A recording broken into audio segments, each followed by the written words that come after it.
Queridas amigas, apreciados amigos, bienvenidos a su canal Magister Celon Williams.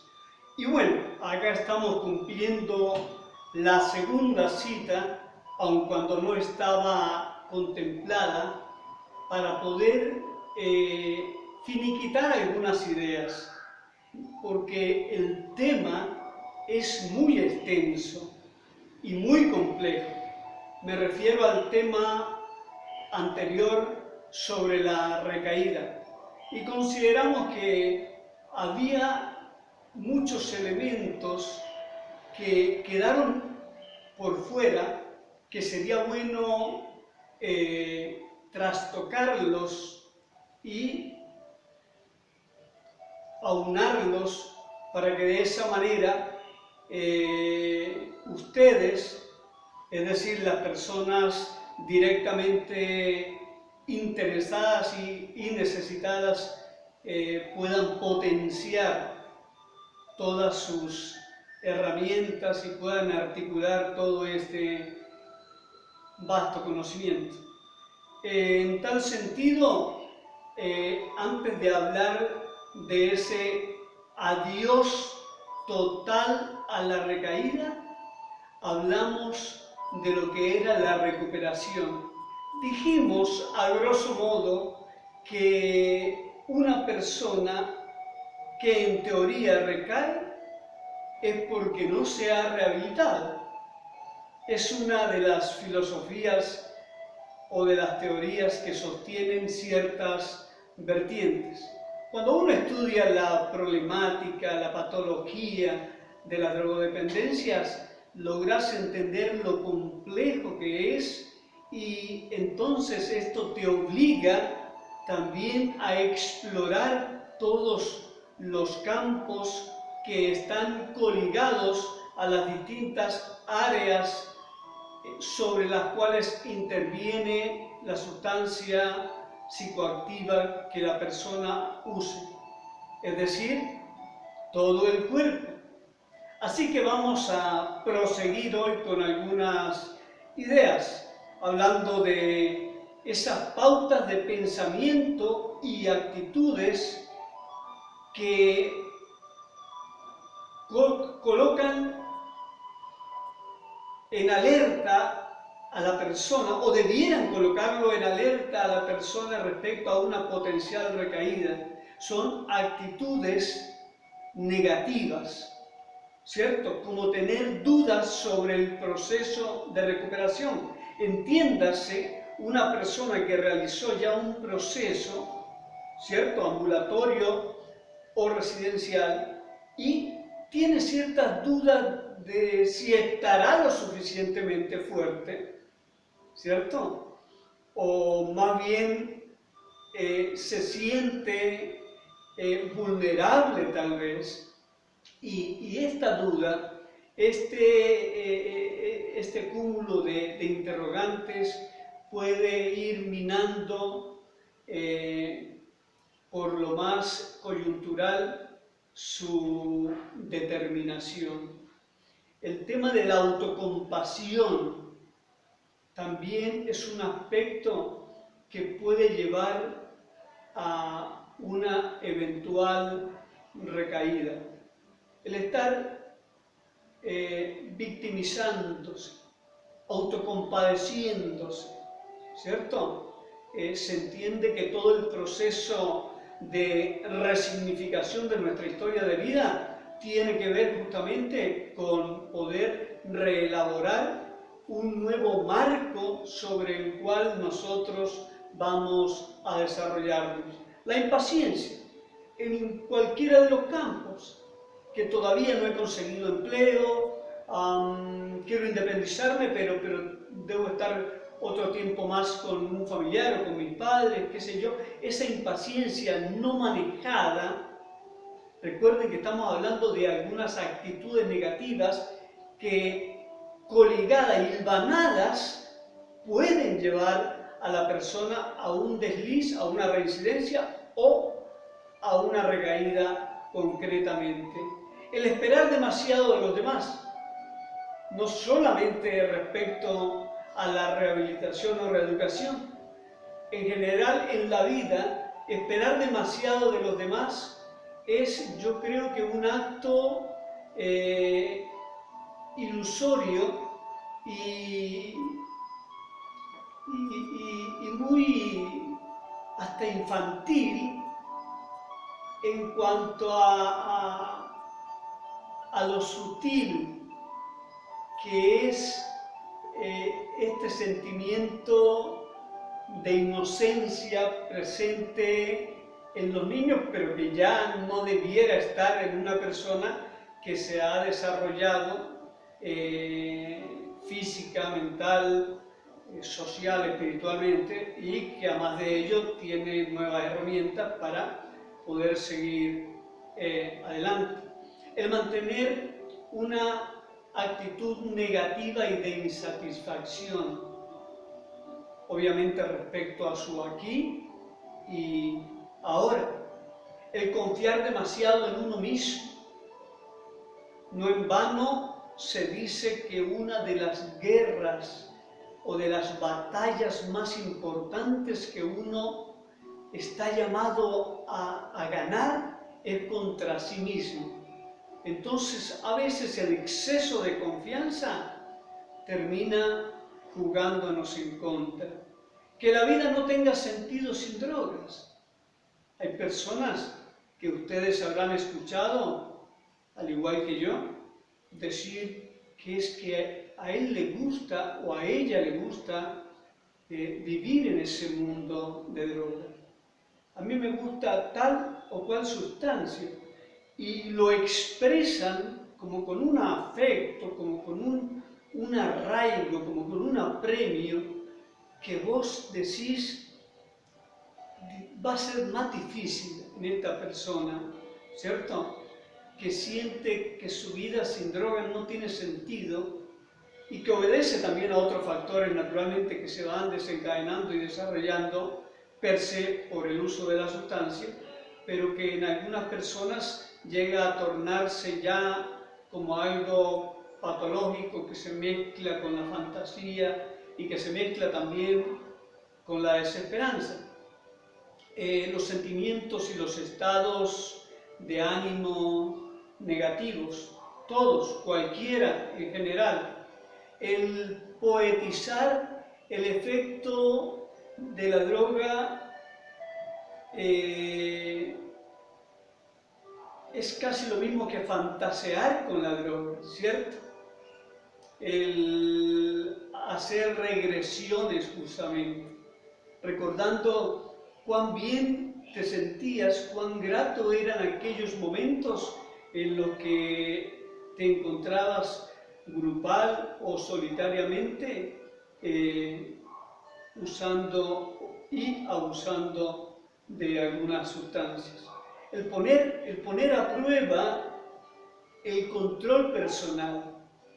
Viste que hay personas que es muy usual que suelen ir a algunas reuniones sociales porque, claro, somos seres gregarios, no podemos meternos en una burbuja después de hacer un tratamiento, pero sí necesitamos, digo yo, crear como un mundo paralelo para poder seguir viviendo en este planeta, pero teniendo claras cuáles son mis limitantes, mis limitaciones, cuál es el peligro que me ronda y que me va a acompañar una buena parte de mi caminar por este mundo. Asimismo, como hablamos de los estados de ánimo negativos, también los estados de ánimo positivos o de suma exaltación te pueden llevar también a una potencial recaída, ¿cierto? Estamos tan eufóricos que deseamos llegar a más, ¿cierto? Y fácilmente se puede romper esa línea tan delgada entre el sí y el no, entre la sobriedad y la adicción o la dependencia. Y ojo también cuando haya sueños o pesadillas con la droga.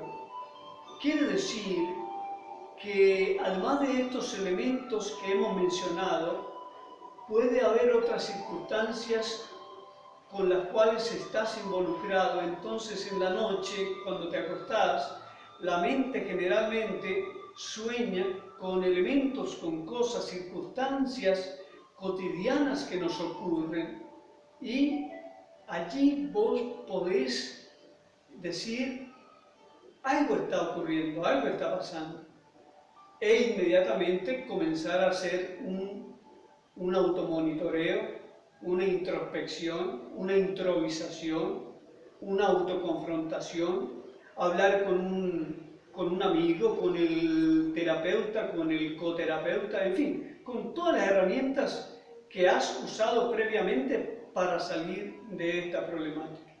Porque además de estas situaciones, existen, como ya lo había mencionado, una serie de reacciones que son muy características y que deben animarse para posibles recaídas. Es decir, estas características, quiero decir, terminan o pueden terminar induciéndote a una eventual reincidencia o a un desliz. ¿Cuáles son? El reaccionar de forma exagerada ante deslices o reincidencias o recaídas. Aquel pensamiento del todo o nada, aquel pensamiento de, oh, ya fallé, ya no hay más solución, ya no hay más oportunidades, que es parte de un autoengaño.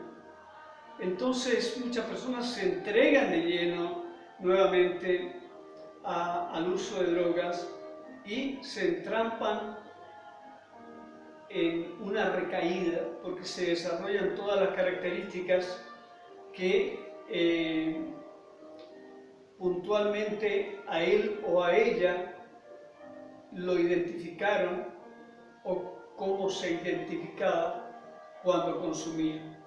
Algunas conductas impulsivas, algunas conductas compulsivas, otras conductas adictivas, por ejemplo, el uso de las metilxantinas. Quizá lo mencioné en otro momento, pero sería bueno después de hacer un tratamiento tener claro que las metilxantinas, como el té, el chocolate, el café, son sustancias psicoactivas que pueden generarte un craving, un intenso deseo por consumir, porque se conecta a nivel neurológico, a nivel neuroquímico, ¿cierto? Cuando se van produciendo estos niveles de dopamina y de serotonina, vos inconscientemente vas a querer más de ello. Y sin darte cuenta, posiblemente vas a encontrarte de pronto sentado en un bar, en una discoteca, en un expendio de droga, qué sé yo. Otros factores de alto riesgo que queríamos mencionar es la presencia de otros trastornos mentales. Es decir, ya esto debiera haberse socavado previamente. Es cuando existe comorbilidad. Vale decir, cuando en un sujeto existe más de una patología, es decir, además del consumo de droga, por ejemplo, hay un trastorno de personalidad psicótico, psiquiátrico, o compulsivo, bipolar, o depresivo. Entonces, esta situación va a generar un desbalance, sobre todo químico, a nivel cerebral, que te va a jugar en contra y puede hacer que la memoria neuronal despierte producto de todo este cóctel de dopamina, serotonina, noradrenalina, ¿cierto? De cortisona, la permisividad familiar, que ya sin duda es una responsabilidad propia de la familia, ¿no? Se entiende que después de un proceso, al igual que durante, se deben estipular normativas claras, ¿cierto? Y límites que sean flexibles. Y de a poco vos vas a ir entendiendo que cuando puedas manejar el dinero, cuando puedas manejar ciertas situaciones, entonces va a ser el momento oportuno para. Pero la familia ahí juega un rol muy importante, la familia como acompañante, la familia como coterapeuta, la familia haciendo lo que se conoce como vigilancia asistida. Es muy importante que la familia no se confíe, ¿cierto? Y menos basados en el argumento de la persona que tuvo problemas de adicciones. No, papá y mamá, es que ya estoy bien, ya me siento súper bien. Mira que he durado 2, 3, 5 meses y mírame cómo estoy de bien. Y la familia termina creyéndole, tal vez porque están cansados, tienen otras cosas que hacer, se distraen con otros asuntos relevantes, importantes. Claro. Bueno, en todo esto estriba justamente la dificultad para poder alcanzar una mantención que sea eficaz y eficiente en el tiempo. En síntesis, a lo largo del programa de intervención terapéutica, debiera conjugarse también con una intervención conductual para ir monitoreando y evaluando aspectos como las situaciones de alto riesgo, los estados de ánimo negativos que mencionamos al comienzo como causales potenciales de una recaída, las actitudes, los pensamientos que desencadenan en una recaída, las conductas de recaída y otros factores, eventos vitales, trastornos mentales, como lo que mencionamos anteriormente, cuando hay comorbilidad en un individuo, bien sea que esta comorbilidad haya estado preexistente, es decir, haya sido exógena, o bien que producto del consumo se haya generado esta otra patología de forma endógena. En cualquiera de los casos es una trampa mortal, ¿cierto? Ahora, hay algunos procedimientos de intervención en prevención de recaídas, a más de lo que expresamos en la parte número 1 de adiós recaídas totalmente. Decir adiós a la recaída totalmente, los invito justamente para que vean la parte número 1 de este programa, pero además de esto vamos a dar otros tips, porque la recaída no es un acto, no es un evento que ocurre de isofacto. La recaída es una cadena, es un proceso que se va tejiendo momento a momento, día tras día, con base en algunos o en varios de los elementos que he mencionado con anterioridad. Y llega el día en que confluyen varias circunstancias, dentro de ellas el ambiente, un ambiente que tiene que ser permeable, maleable, para que se produzca la recaída. Entonces queremos dejar claro que la recaída no ocurre de un momento para otro, no es que ya me dieron ganas de consumir y me paré y fui a consumir. La recaída se va preparando, seguramente mucha angustia, mucho estrés, mucha presión, bien sea de tipo personal, de tipo individual, o bien sea de terceros. El hecho de no tener empleo, de tener una familia, de tener hijos, y bueno, ¿con qué voy a sostenerlos? Todas estas circunstancias pueden ir minando un poco esa fuerza que necesitas para sostenerte. Y aunque resulta difícil establecer claramente dónde empieza una recaída, yo creo que es casi imposible, pero a través de una improvisación, haciendo un trabajo de introspección, obviamente que esto se hace con un terapeuta, vos podés llegar a entender en qué momento se gatilló esta serie de circunstancias que van a terminar con un desliz o una reincidencia o propiamente con una recaída, ¿cierto? Pero decía que aunque es difícil establecer el límite, el punto inicial de una recaída, generalmente se inicia como consecuencia de algún estresante o de algún cambio positivo o negativo. Es decir, nuestra dificultad para manejar situaciones de éxito o situaciones de frustración, sin duda que son elementos estresantes y gatillantes de una recaída.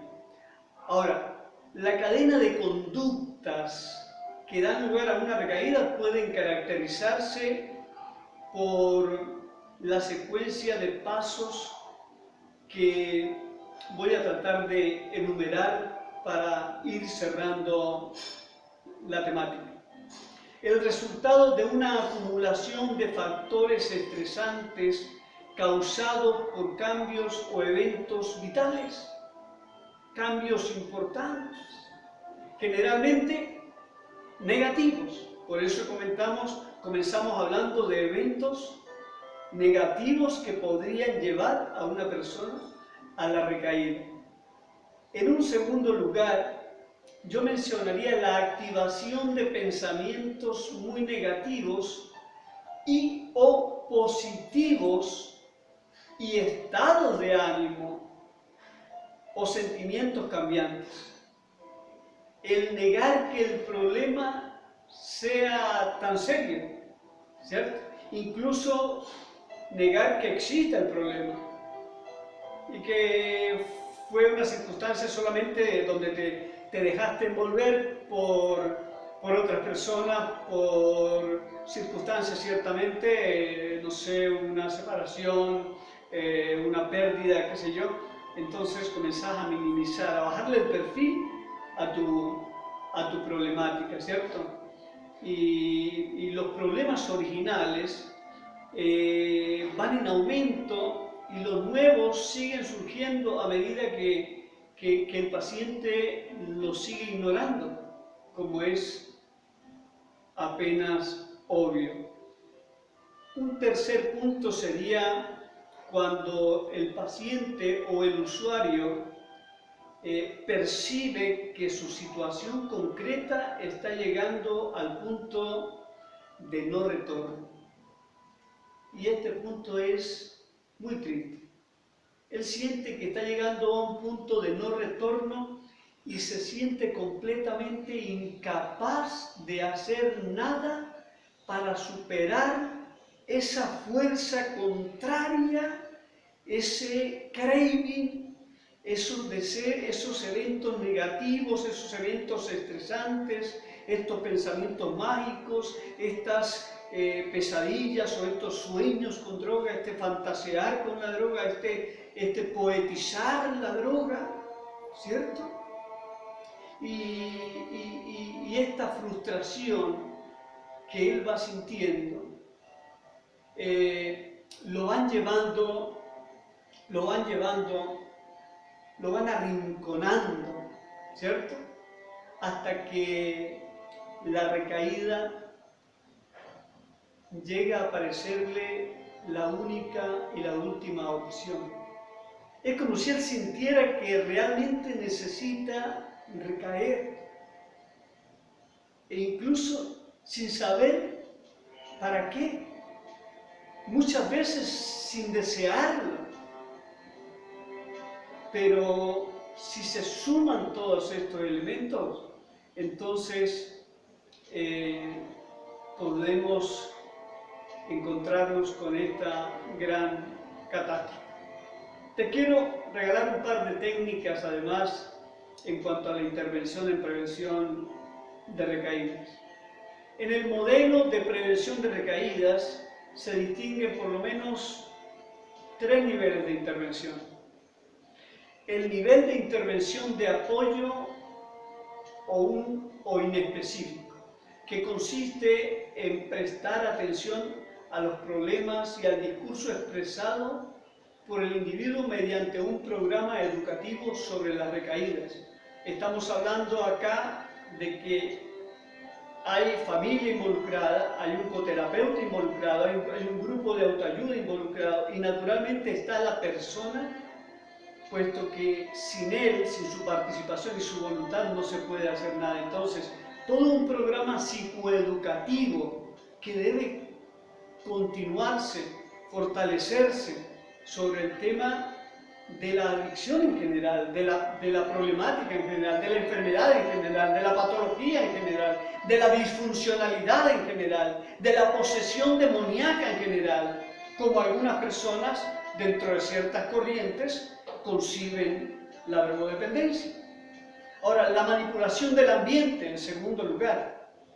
Ejemplos de este tipo de modelo lo constituyen el encerrarse en casa, el no salir solo, el no manejar plata, el no manejar dinero, el no exponerse a la calle, en fin, esto es como el otro extremo, ¿viste? Es como que no hago nada de eso para no recaer, pero en el fondo lo que estás haciendo es evadir la realidad y evadir la vida.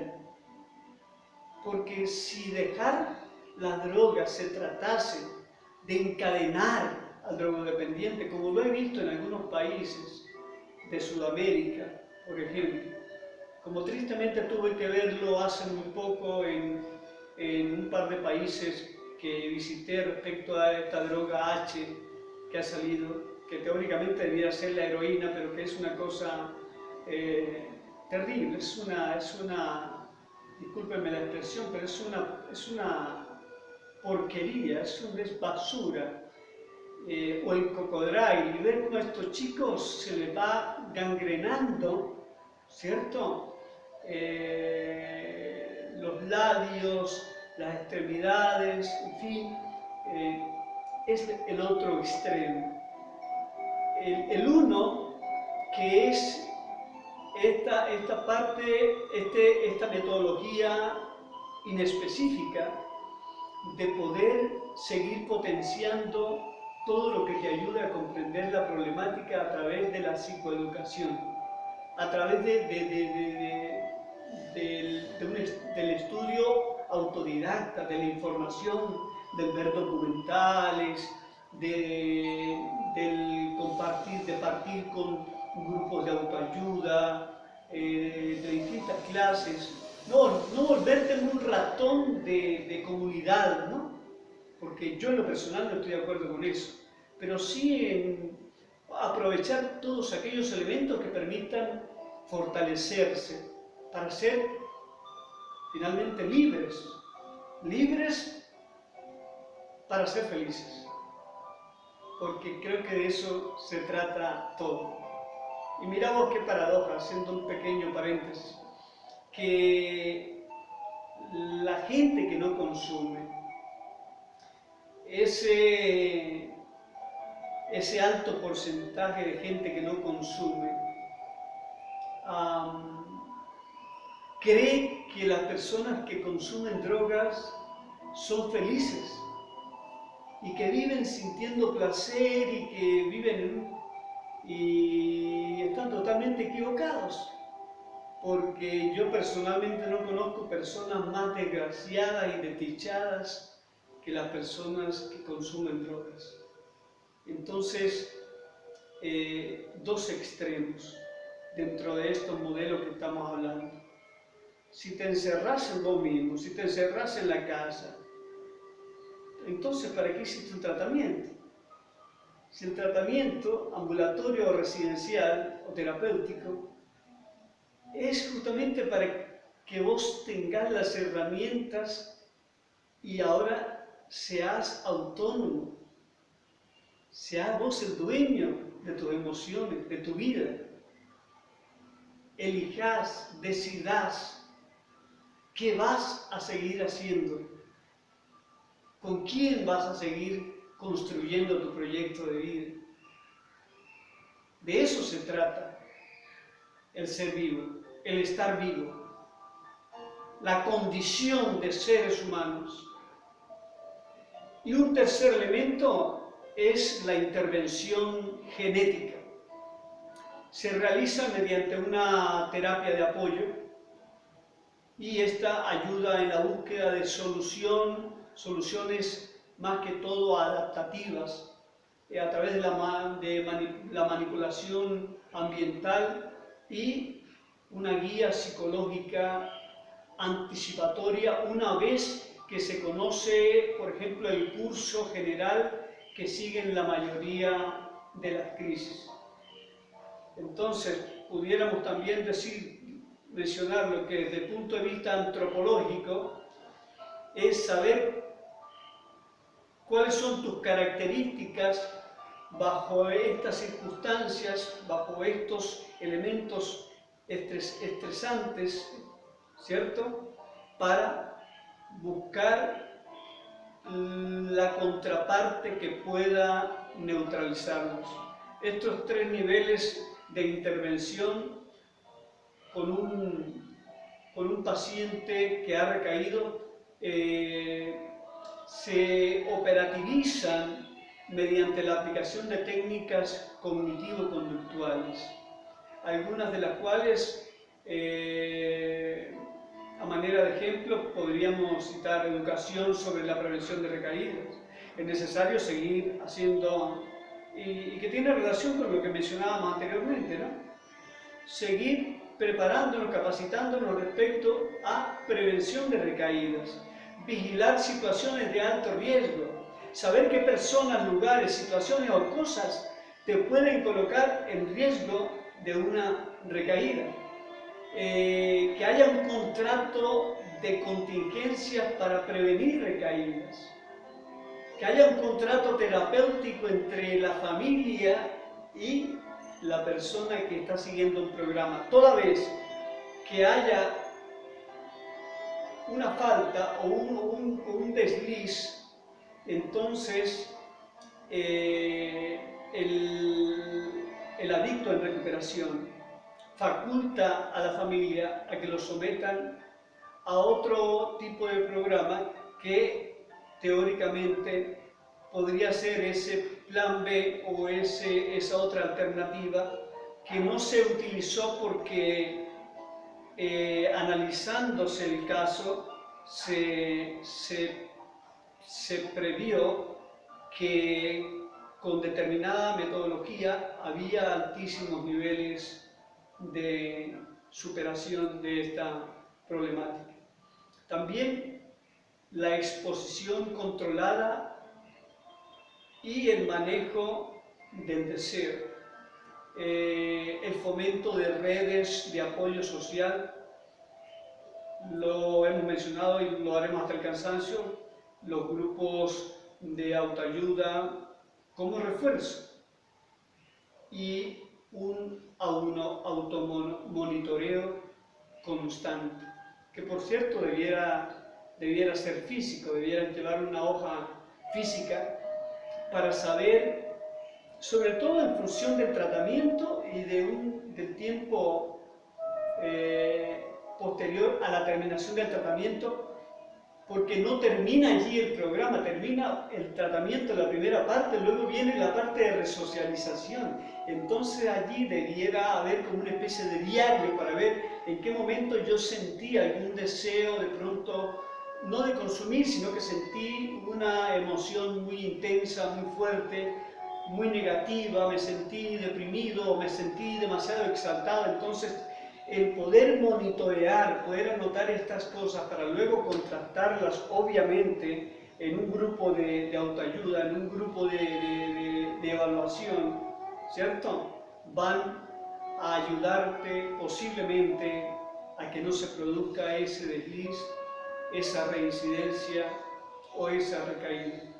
Como quiera que sea, mis últimas palabras son de ánimo, de fuerza, de fe, de creer también que ese poder superior del cual hablan nuestros amigos de AA y de NA está allí presente, de poder aferrarse a algo mucho mayor al conjunto de todas las cosas, porque si vos estimasen bien y tu deseo por salir del tema de las adicciones es mucho más fuerte que el deseo por drogarte, y lo voy a repetir de forma afirmativa, cuando el deseo por superar tus adicciones, por superar tus hábitos, por superar tus problemas, por superar cualquier tipo de circunstancia que te afecta en lo personal, en lo afectivo, en lo económico, sea mayor, cuando el deseo por superarlo sea mayor que la situación misma, estarás preparado para dar ese gran salto cuantitativo hacia la recuperación total y completa, porque yo, Celon Williams, soy un convencido de que hay cura para las adicciones. Así es que, querida amiga, apreciado amigo, solo me resta en esta tarde decirte que si ha sido de tu interés este tema, te suscribas a mi canal Magister Celon Williams, que le des a la campanita para que puedas seguir teniendo noticias de los videos y de las distintas temáticas que vamos subiendo, ¿cierto? Que comentes, que nos digas de qué manera podemos también tratar otros temas, ¿cierto? Y lo último es decirte a vos, que me estás viendo, a vos allí, que no se comienza de cero, solamente se vuelve a empezar. Muchas gracias.